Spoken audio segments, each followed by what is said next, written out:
Does faith impact the way we learn? Actually, this depends on which religion you are talking about. Some religions are just a mere ritual, while others occupy a bigger domain in our life. So in this session, inshallah, I'm going to focus on the Islamic epistemology and show you some of their important features that affect the way we learn. So the first of these features is our belief that knowledge came from Allah subhanahu wa ta'ala at the first place. In this verse, Allah subhanahu wa ta'ala says that He has taught Adam, our grandfather, all the names. And of course, when you learn names, you learn with them classifications. And your mind have to have a structure at the first place in order to accommodate these classifications. And I think we discussed this point in our last session about rationalism and empiricism. So I'm not going to repeat it again, but it basically rejects the concept or the hypothesis of blank slates. We believe that our minds have a structure.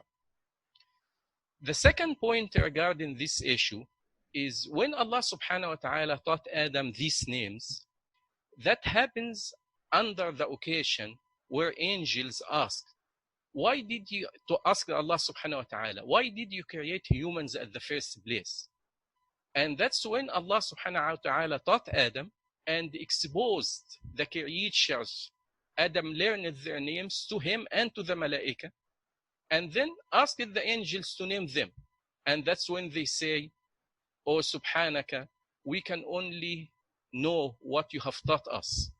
So you can see that knowledge came as a factor that distinguished us over other creation, even the angels. And it came as a justification for our existence, why Allah subhanahu wa ta'ala has created us at the first place. So this is the framework within which we learn. That's why we regard knowledge very highly. And we think it is something that brings us closer to Allah because it was the first gift Allah subhanahu wa ta'ala has given mankind in general. The second feature, when we learn, we know that our knowledge is limited, whether in the kind of topics we can learn, and even in the things we know a little bit about them. Allah subhanahu wa ta'ala said that He has created things you don't know about. Maybe because these things are far from us, so our senses never detected them, or maybe because these things live with us, but in a different dimension, like the jinn, so we don't have a lot of detail about them. Maybe because these things live with us and in the same dimension, but they are very small, like viruses, so we know very little bit about them. All these things come together, came to confirm that the knowledge you have been given is very little. When you understand that concept, you will realize that learning in Islam is an open-ended journey. And the more you learn and the more you digest what you learn, it will pay off wisdom and insight. And in another verse, Allah subhanahu wa ta'ala says, وَفَوْقَ كُلِّ ذِي عِلْمٍ عَلِيمٍ. Above every knowledgeable person, you will even find a more knowledgeable one. That's why no one can ever say, I am the most knowledgeable one. And that's why Allah subhanahu wa ta'ala has blamed Prophet Musa alayhi salam. When the sons of Israel asked him, who is the most knowledgeable one? He said, I. Thinking that he is the prophet of Allah subhanahu wa ta'ala, so he must be the most knowledgeable one. But Allah told him, no. How do you know where I put my knowledge? And that's why Allah subhanahu wa ta'ala introduced him to Al-Khidr. And that's when another journey of learning came for Musa, and we learn it from this journey too. So the bottom line is, learning will never end.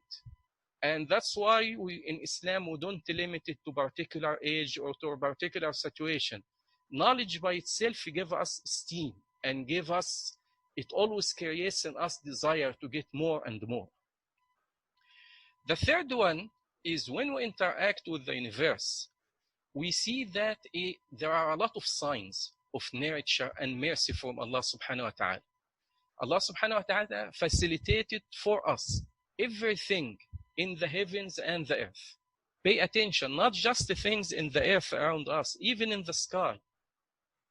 Many things work in some aspect for our sake. And that's why Allah subhanahu wa ta'ala said that He has honored us. So based on that, we realize all our economic activities start with things given to us by God for free.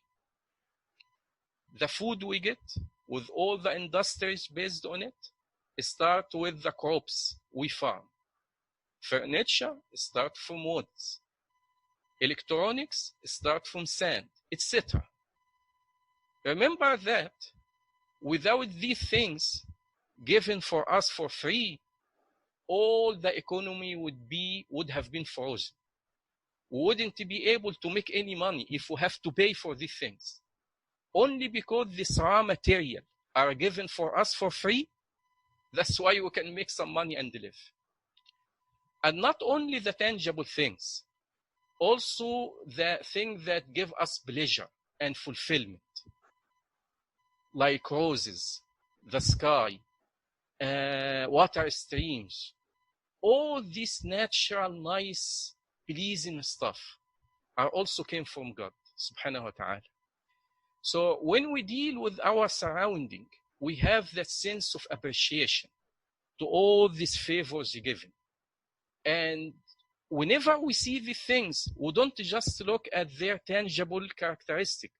We also remember that they have been there for a purpose. And that purpose has a sense of nurture and mercy for us. The fourth thing, Islamic epistemology acknowledges something called the cognitive bias. Cognitive bias is when you see things, you know about them, but you don't figure out what is meant by them. In the verse, Allah subhanahu wa ta'ala says, they have eyes, but they don't see with them. They have ears, but they don't hear with them. How can you have eyes, but you don't see with them? They are not blind. Yes, they are not blind, but you don't interpret them and get from them what you should understand. And that's why the second verse says, there are so many signs, ayat, in the heavens and the earth. We pass by them, but we don't pay attention to them. And that's why it is important. You should enhance, as a Muslim, we should be very keen to enhance in ourselves the critical thinking skills, such that we don't fall in the trap of cognitive bias. And maybe, inshallah, in another episode in the future, we'll try to cover this issue in more detail. The last thing, Islam classifies knowledge into three types: useful one, harmful one, like magic, and neutral one that doesn't have much value. Now let's focus on the useful one. Allah says, those who fear Allah are the most knowledgeable among us. Meaning, the more you know about Allah subhanahu wa ta'ala, the more knowledge you get, the more fearful you will be toward Him. And there is a very nice book, even though it is not big, almost like 100 pages, by Imam Ibn Rajab al-Hanbali. He called it Fadl Ilm al-Salaf ala Ilm al-Khalaf, meaning the merits of the knowledge of early generation over the knowledge of later generation. Several times, actually, he touched on what useful knowledge is. But I got this definition, and I'm going to translate it here, and I want to go over it class by class because it's very important.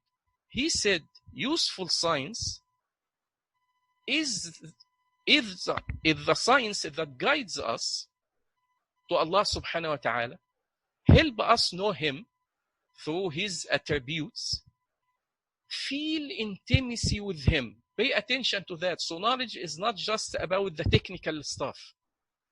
It also pays off emotional outcome and make you worship Allah subhanahu wa ta'ala as if you see him. So one important outcome of knowledge is your worship will be more devoted to him. So actually you can see from this definition, knowledge in Islam doesn't come for free. It comes with many social responsibilities.